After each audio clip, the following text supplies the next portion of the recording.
Soc la Marta Cabanyes i us llegiré el Salm 105. Doneu gràcies a Yahvé, invoqueu el seu nom. Feu conèixer els seus fets entre els pobles. Canteu a ell, canteu salms a ell. Mediteu tots els seus prodigis. Glorieu-vos en el seu sant nom, que el cor dels qui cerquen Yahvé estigui alegre. Demaneu Yahvé i la seva força. Cerqueu el seu rostre contínuament. Recordeu els prodigis que ell ha fet, les seves meravelles i els judicis de la seva boca. Llinatge d'Abraham, el seu servent. Fills de Jacob, els seus elegits. Ell és Yahvé, el nostre Déu. Els seus judicis són en tota la terra.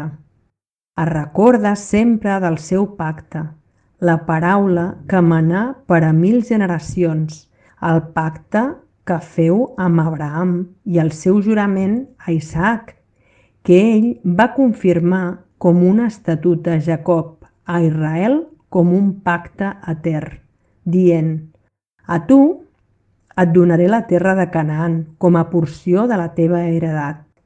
Quan eren uns pocs homes, en nombre molt pocs, i estrangers en ella, i anaven de nació en nació, d'un reialme a un altre poble, no va permetre que cap home els oprimís. I va reprendre uns reis per a causa d'ells, dient: no toqueu els meus ungits, i no feu cap mal als meus profetes. I va cridar la fam sobre la terra, trencar el proveïment de pa, enviar un home davant d'ells, Josep, que fou venut com a esclau. Van afligir els seus peus amb grillons. En el ferro entrà la seva ànima, fins que es complí la seva predicció. La paraula de Yahvé el refinà. El rei envià a deslligar-lo, i el governador dels pobles l'alliberà. El van fer senyor sobre casa seva i governador sobre tota la seva propietat, per empresonar els seus prínceps segons el seu voler i ensenyar saviesa als seus ancians.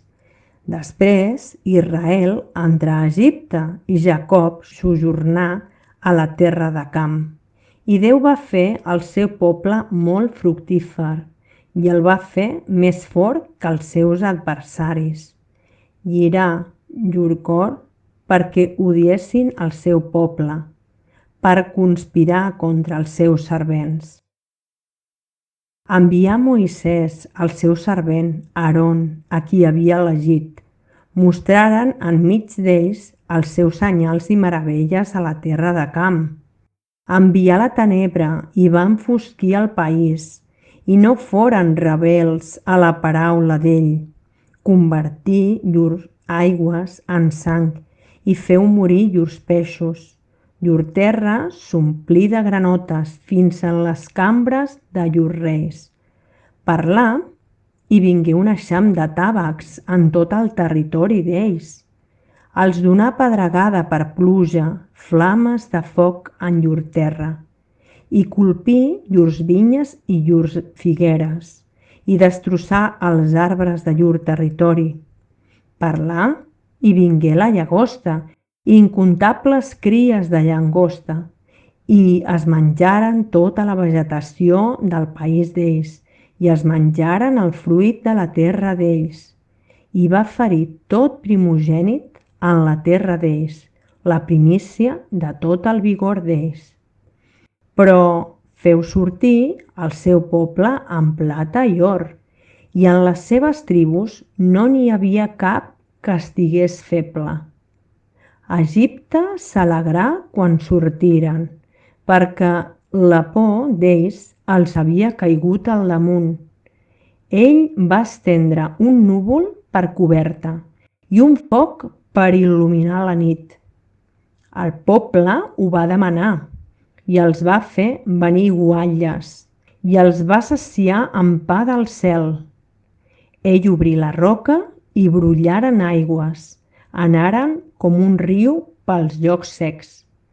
perquè ell recordà la seva santa promesa, feta a Abraham, el seu servent, i feu sortir el seu poble amb goig, els seus elegits amb un crit de goig, i els donà les terres de les nacions, i van posseir el treball dels pobles, amb el propòsit que ells guardessin els seus estatuts i observessin les seves lleis. Al·leluia!